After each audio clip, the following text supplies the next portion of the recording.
This program is presented by University of California Television. Like what you learn?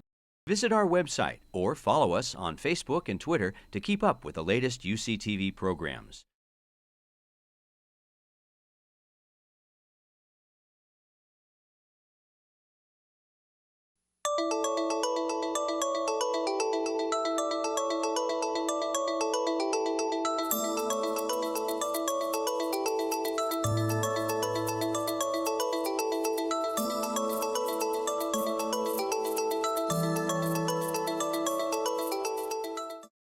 Good afternoon, everybody. Want to welcome you all to Napa again this year. Couple disclaimers before I start my talk. First of all, my hobby is not cardiology like Dr. Vincenti's hobby of focal sclerosis.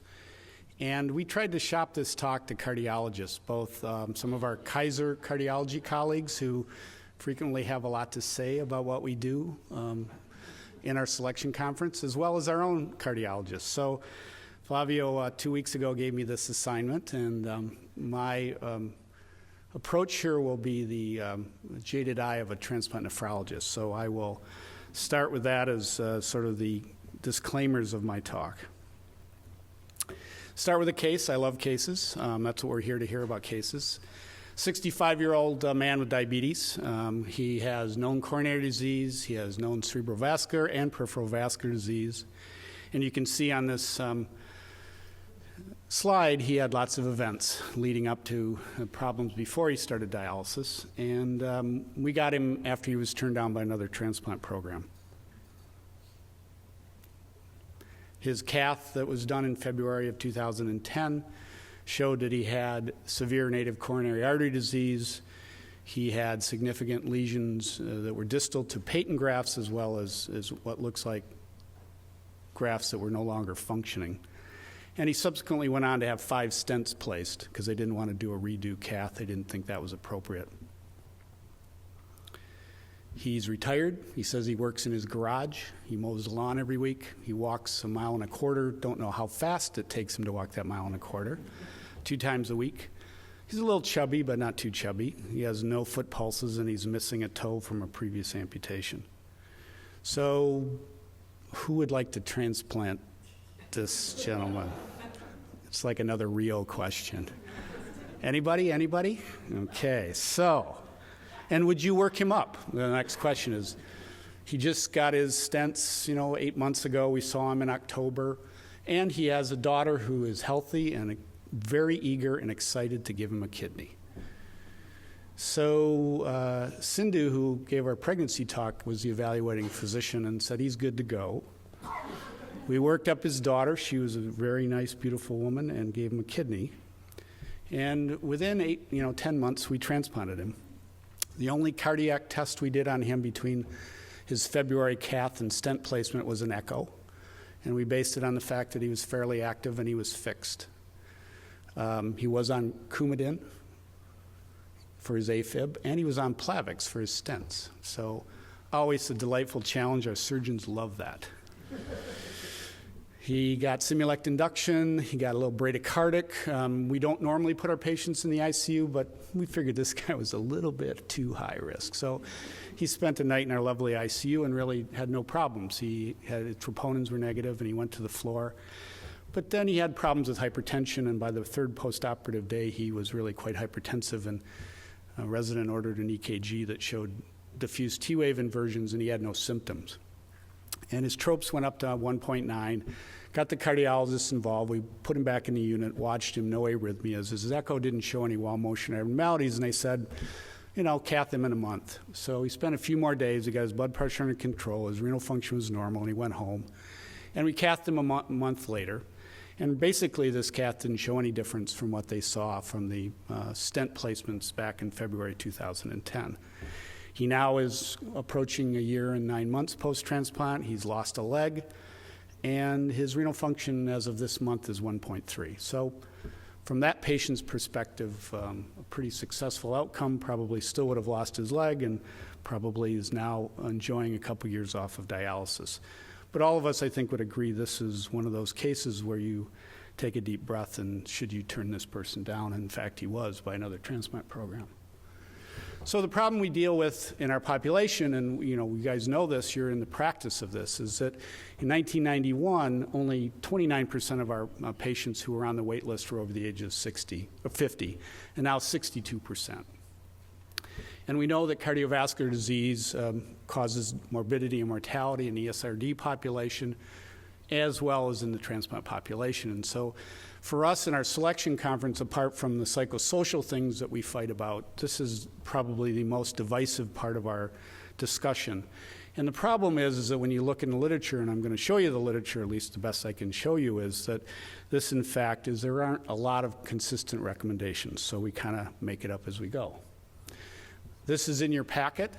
It's kind of like beef jerky. It tastes good. It's hard to chew. And if you eat too much of it, it's probably not good for you. But I thought you, after this inspiring talk, can read it and look at it. But this is really what I followed as the basis of my talk today, and all the stuff really come out of this. So what's out there in the literature? There's a bunch of recommendations, some of which are related specifically to transplant. That's the top one here, the AHA scientific statement. But there's a number of other things that are related to non-cardiac surgery, which all of our cardiologists point to as the guidelines for how we should work these patients up. In 2005, Doki gave us some guidelines, and I'm just going to kind of highlight them. We're going to go through this paper, and I'm going to give you some of the recommendations that I think are important, but this is the basic overall statement, that we should consider stress testing in patients who are asymptomatic. And most of what I'm going to talk about is asymptomatic patients. Obviously, if there's active symptoms, at least the best we can tell, it's pretty clear you need to work up their heart. But the question really is, and the hardest part is in an asymptomatic patient. And then how do you factor in all these other risk factors that we know are present in this population of patients? Then you start to look at what's in the literature and what do the cardiologists work with, because they do a lot of this stuff for what they call non-cardiac surgery. And if a person achieves a functional status of more than 4 METs, don't even test them. Don't care if they got peripheral disease, don't care if they've had a heart attack, but if they have 4 METs, you probably are okay and just do the surgery, don't worry about it. And that's what our cardiologists tell us over and over again. Obviously, if you can't determine whether their functional status or they know their functional status is poor, then you look for other risk factors. And doing testing then becomes how many risk factors then generates a test to try to reduce the perioperative risk of a cardiac event. So there is a compendium of MET activity in the world, and that's metabolic equivalent of function. So sitting in this room, you are at 1 MET. If you sleep, you're at 0.9 METs. But if to do 4 METs, you need to do multiple household tasks. So I don't know if that's washing dishes in the windows at the same time or something, but you can't just sweep. It doesn't count. Lifting, water aerobics, walking at about 3.5 miles per hour, and doing some light bicycling. Most people say that the basic question you ask your patient, can you climb 2 flights of stairs without any symptoms of what you would consider to be cardiac symptoms, or walk 4 blocks? Now, the problem with our patient populations, there may be other reasons besides their cardiac condition which limits their ability to do those 2 simple things. What does Doki tell us? Doki is our life, right? We're nephrologists, so we're supposed to follow what they tell us. And they have a very different thing that came out in 2005. Everybody should get stress tests, especially diabetics, and you should keep repeating it because they're at risk. And even in non-diabetics, those high-risk people, you should be testing them. Well, where did that come from? Don't know, but I'll show you some data in a minute. Well, what do? We have a relatively simple protocol that if you're under 55, you haven't got long-standing hypertension, you're not a smoker, and there's no real family history, we simply get an echo and call it a day. If they're over 55, if they've had long-standing hypertension, or any of the usual traditional risk factors, then we throw in a perfusion study. Diabetics, if they're type 2 and less than 10 years of duration, or type 1 and less than 25 years of duration, again, an echo and a p-thal, and you're over with it. If they've had longer duration of diabetes, then they get a cath, and we skip the perfusion study. And once they've had a negative study or an acceptable study, we deem that to be valid. So that's what we work under, what we've put as our rubric for the workup. So what's the big deal? The cardiologists say we could, clamp the aorta, do a bypass operation in these people, and there's no problem. Well, this is more than just having a gallbladder removed or having a peripheral vascular bypass surgery. And we know that this is a package. This is an organ that is not in great demand and limited supply. And we give them drugs that don't do things to help their cardiac status. And we look at this as transplant as an option, and ultimately what we're trying to do is improve their life and improve their longevity. And so when we think about it in a little bit different way than the typical cardiologist thinks about a non-cardiac surgery.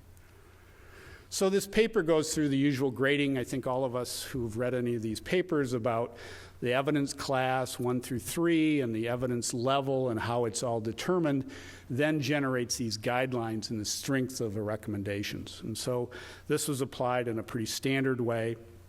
Again, 1 is the best, 2 is some intermediate thing, and 3 means that it's harmful. The data suggests it. And then again, how is that data judged? Is there randomized trials or just case studies that give you the data? So that's what this paper is based on. But really what we want to know is what's the goal? I mean, obviously the best goal is we're reducing morbidity and mortality. And theoretically, you should be doing screening only if the benefits outweigh the harm. To us, the hardest part is if you find something, are you going to change management where you actually improve the patient outcome? And that's really the question that you have, is if you know that somebody has reversible ischemia, should you be doing something about it? But ultimately, what you want to do is make their life better and last longer. But what happens in our world, in our selection committee, is these tests are almost always done to see whether we're going to deny them a transplant. That's really what it is.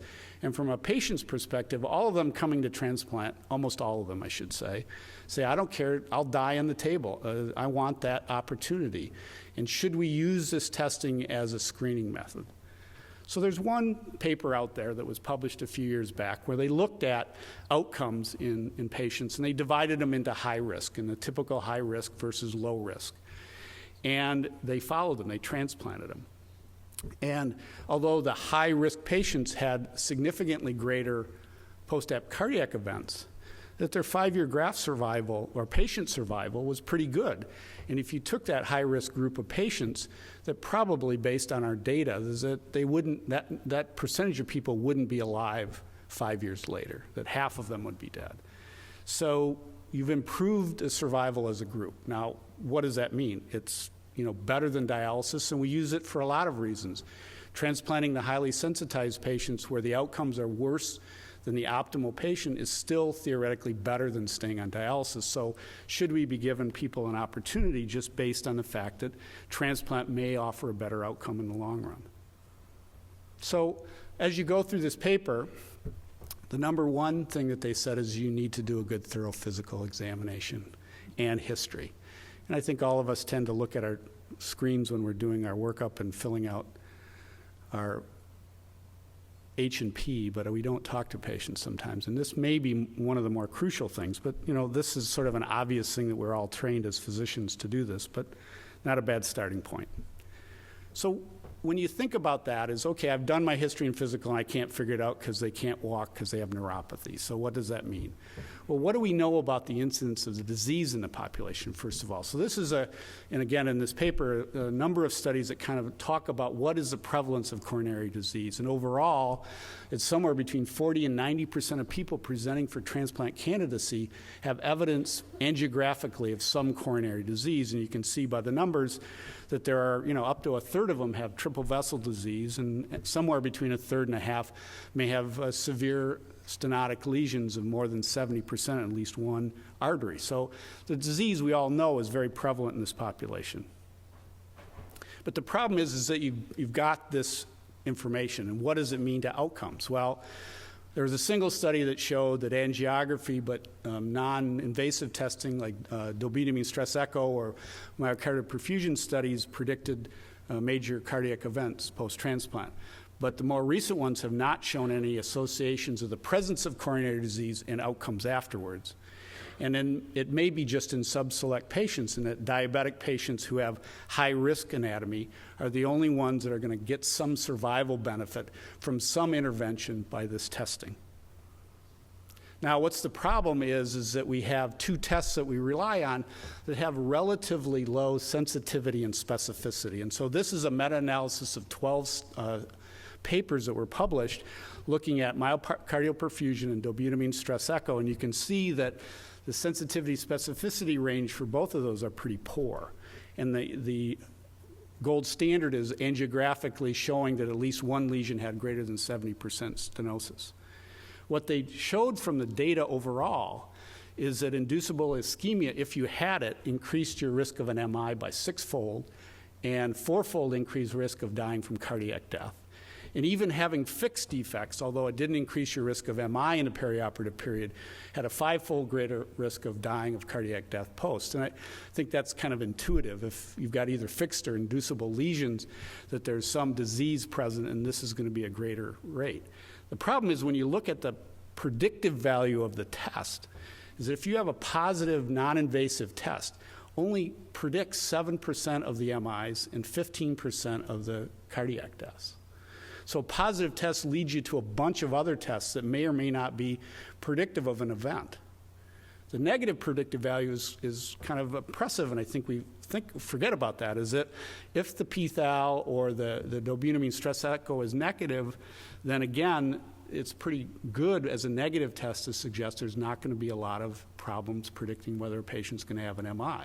The question is, are you worth a risk of not going beyond that and saying, I'm not going to do any further testing like angiography? A more recent Cochrane review again showed that the sensitivity and specificity looking at 12 or 13 centers show that these two tests are really not any different. So the non-invasive test that we choose doesn't matter, and it's not sensitive and specific as you'd like as a screening test. So again, we go back to the guidelines, and I'll just go through this quickly, is talking to the patient. If they don't have unstable angina, recent MI, decompensated heart failure, arrhythmia, or valve disease, just do the surgery. But when you look at those guidelines, even though we have an old population still younger than these people they're talking about, that the functional status has been challenged in this population. It's less discriminatory. And our patient population already has one risk. It's got CKD, and 50% of them are diabetics. And most of this risk is talking about 30 days. And we'd love to get our patients out to 30 days, but that's not going to win us any prizes at the fair for getting them to 30 days. What about other things? There's stuff out there that tells us about predictions. So the Framingham Heart Study score really doesn't help us either in the ESRD population.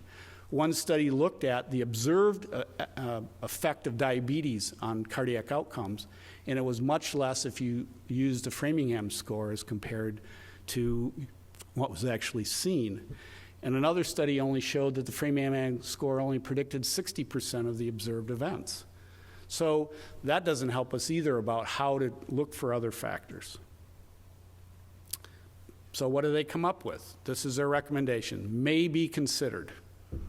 And it depends on their risk factors. So this is what, after all of the hand waving, that the more risk factors you are, it's probably a good idea to do some testing and do it non-invasively.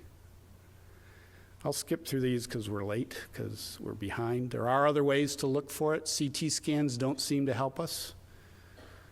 Troponins and other biomarkers have been maybe useful in helping, but not that discriminatory. And then the second part of this is, okay, you put them on the list, and they're on the waiting list, and many transplant centers who have shorter waiting times, they're testing them. Is there any benefit to repeated testing in negative patients to see if you can pick up events? Well, there's a huge study done in the normal population, and very few people who had a negative myocardial perfusion study ended up having a cardiac event over a 3-year period that they were observed. But other studies looking at ESRD-specific populations suggest that there's a greater event risk in this population, and that's, again, pretty intuitive, and we all know that from the patients we treat. So they don't think that periodic screening helps at all, and that's not what we do on our waiting list either. So one of their other recommendations is, hey, when you're out of things to do, send them to the cardiologist, which again, is pretty intuitive. But one of the things that we find is if you have a cardiologist that works with you and knows that patient population, they think more like you do, and they think about some of the other things and gets them away from the data that's in the non-cardiac surgery literature.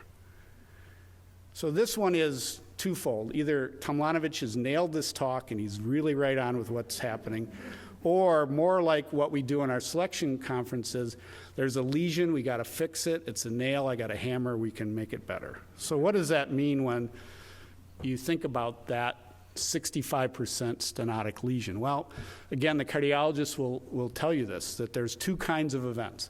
You have a demand-mediated ischemia, increased heart rate, increased blood pressure, and a fixed lesion. But a third of MIs occur in non-critical areas. And the idea that you're having thrombosis acutely is more likely in the non-critical stenotic areas. And it may be that those areas don't have collateral flow that these fixed lesions have. So the problem is that even though you have a lesion, it may not be predictive of outcomes or events. The transplant world lives with this paper published out of Minnesota in 1992, and it showed that they had 31 patients with diabetes.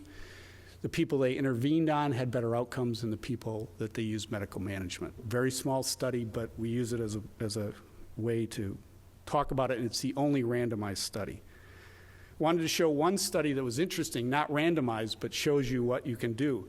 This came out of England, and they actually cathed half of their recipients who came for candidate evaluation. They had to be over 50, they had either diabetes, an abnormal EKG, or prior cardiac history. Of the ones they cathed, they ended up listing 87% of them. They transplanted 43% of this population. And of those 657 they cathed, they actually had findings that they offered the patient revascularization. It was one cardiologist who reviewed everything and made decisions about whether that patient should be offered intervention. Of those, 16 said, I don't want to be intervened, I'll just stay on the list. They actually underwent intervention in 91% of them. Most of them, 2/3 of them were stented, and 1/3 of them went to CABG. And when you look at outcomes, the ones that declined intervention were the worst. The ones that had normal angiograms did the best. The ones that either had non-obstructive or obstructive with intervention were somewhere in the middle. The problem with the study is that these weren't randomized. They saw the nail, they had a hammer, they fixed the problem, and you don't know what would have happened to those people had you not intervened. The cardiac-free event survival, whether they got transplanted or stayed on dialysis, was about the same. And when you looked at the entire cohort in terms of overall survivals, they're actually quite good whether you're intervened or not. And so, again, the outcomes were good even in those patients who had significant disease and either had intervention or did not. This is what the literature is out there. Of the biggest trials, two of these three studies are in patients awaiting vascular surgery. And again, what the cardiologist will tell you is that intervention doesn't improve outcomes in these populations of patients. So medical management as good as no intervention.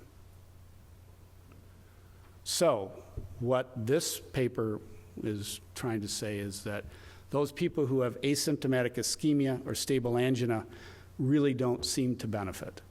And there's no proven data out there to suggest that intervention is going to change your outcome when you look at the studies that have been done. What are the indications? So interestingly, we live in a world where stents are all the time being placed. But when you actually look at the guidelines, most of them, the best data is actually doing CABGs, which the evolution of our world with cardiology is changing. And here's the reason, here's the things that people should be fixed. If they have unprotected left main, if they have 3-vessel disease, if they have 2-vessel disease with a proximal LAD, they have 2-vessel without proximal, but they have a lot of ischemia on a non-invasive study, you do a CABG. If they don't have extensive ischemia, it doesn't appear that there's any benefit. A single vessel with a proximal LAD should get a Lima bypass. And if you have single vessel disease, you should just leave them alone, do nothing, don't give them a stent, don't actually do a bypass. So that's what the guidelines are out there for them. even though the cardiologists do a lot more stenting than they do referral for CABG. So what about stents? This becomes a problem. So your patient comes to us, they have a living donor, we do their cath, now they have to be stented for whatever reason. Now what do you do with these patients? Because the cardiologist says, wait a minute, you can't transplant them for a year. That's the guidelines if you put a drug-eluting stent in them. So there's two studies I just wanted to show you sort of what happens with the incidence of MACE. So the first group is a bare metal stent and looking at the incidence of a major cardiac event within the number of time. You can see within 30 days, 50% event from stent thrombosis. But by 3 months, that rate is 4%. So in patients who can be treated with a bare metal stent, you've got, waiting 3 months, you can move forward. When you look at the group that had a drug-eluting stent, you really want to wait at least 6 months. And even beyond 12 months, you start to see increasing events beyond a year. So although they tell us to wait a year, in fact, it looks like the sweet spot, if you're going to look at the risk ratio, it may be somewhere between 6 and 12 months. The Mayo Clinic did another study where they just looked at, they did all drug-eluting stents, and they had a much lower overall rate, but still around 6%, dropping to 3% somewhere beyond a year. So our own protocol is that if they have a bare metal stent, we transplant them in 3 months. If they have a drug-eluting stent, we go ahead and transplant them at 6 months. We keep them on Plavix and aspirin and operate through the dual platelet anticoagulation, hopefully minimizing their bleeding risk. And so this is where we live in the patients who get intervention. So this is Flavio's slide. He always gives me good slides. So did I answer the original question? I still think we need to do cardiac evaluation, but maybe less catheterization. I think we have to somehow start to believe in a certain population that the non-invasive studies are safe enough to move forward with transplant. And I do think having a consistent cardiologist who knows the patient population and what we do in our surgery does make a difference. Like everything else, we don't have any randomized studies that would really be helpful. I do think, even though we're talking to a group of people who've been doing this for a while, you need to be really careful about understanding their functional status.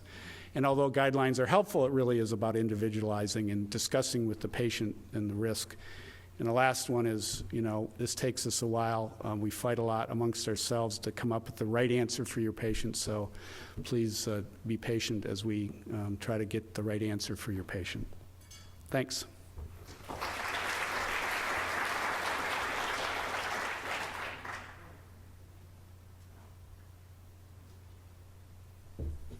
Yes, sir. You're talking about plaque rupture question.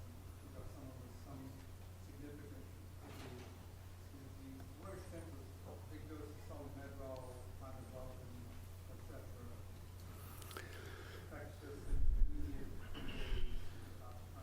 So no one's done to look at, is there more cardiac events when you give more drugs that may have effects on endothelial cells? I think that just being in a perioperative state, we know that's hypercoagulable. We know that their blood pressure increases frequently.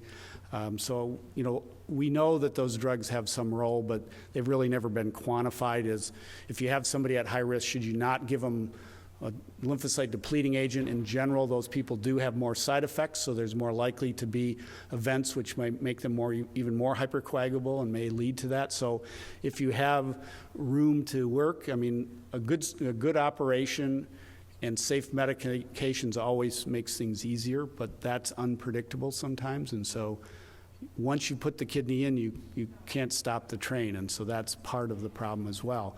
You have to do everything you can to obviously save the patient, but you don't want to lose the graft by minimizing the risk with the drugs you give. So we try to give the right drug to do the right thing from an immunologic standpoint, realizing some of those drugs may in fact have detrimental effects on precipitating a thrombosis. Rio. Just a comment, the Mansky trial unfortunately was stopped only after a handful of patients. The problem was that the DSMB stopped the trial because there was such an excess mortality on the medical side as opposed to the interventional side. I wish the DSMB had just let the trial go because that was the critical trial to figure out whether intervening on those problem with the other trials you cited, like the CARP trial that showed that intervention doesn't help with perioperative cardiac events, is that they specifically exclude anyone with renal insufficiency. CARP trial excluded any patient creatinine greater than 2 as one of their exclusion criteria, as well as anyone with left main disease. So those patients, actually the study population specifically doesn't include anybody that's on our wing. Lou?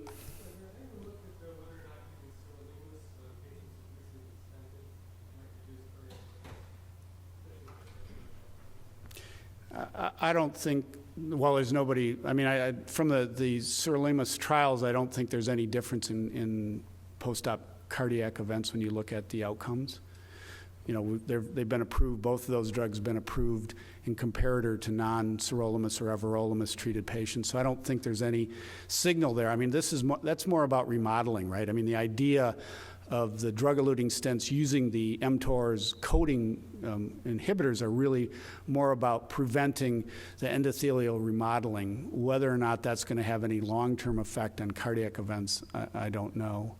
But I think there's, you know, most of those stents are impregnated with some form of sirolimus or its various derivatives. And so it clearly is a very potent inhibitor of smooth muscle proliferation and restenosis. I mean, bare metals certainly don't perform as well as drug-eluting stents, and part of that is the concept that there's remodeling that it's preventing over time. But the acute events, the abrupt events, I'm not sure that there's any data to know that signal is any different. Sammy? Steve, I was wondering, it's kind of an unrelated question to the topic, but has there been any evidence that there's reduction in cardiovascular death and events in transplant patients that mirrors the reduction that we see in the general population over the last 10, 15 years? Well, our overall patient survival is certainly improved. So our death rate overall is less than what it used to be. The percentage of people who are dying because of cardiovascular events, the percentage is probably no different. But the absolute numbers are less. But the percentage who are dying are probably no different. About 30% of our patients who have death with graft function are dying because of a cardiovascular, cerebrovascular event. And that I don't think has really changed over the last couple decades. And again, for us, you know, the cardiologist says, maximize medical management. Well, who's going to do that? Who's going to make sure their cholesterol is good, stop their smoking, get their blood pressure under control, treat their anemia? You know, we're getting the package when we get it. We're not managing the patients. And so when we get the package delivered, we got to deal with it. And I think, you know, that's some of the issues that we try to work on. But ultimately, that's, you know, the collaborative work after the transplant to minimize those risk factors. Great. Thanks a lot.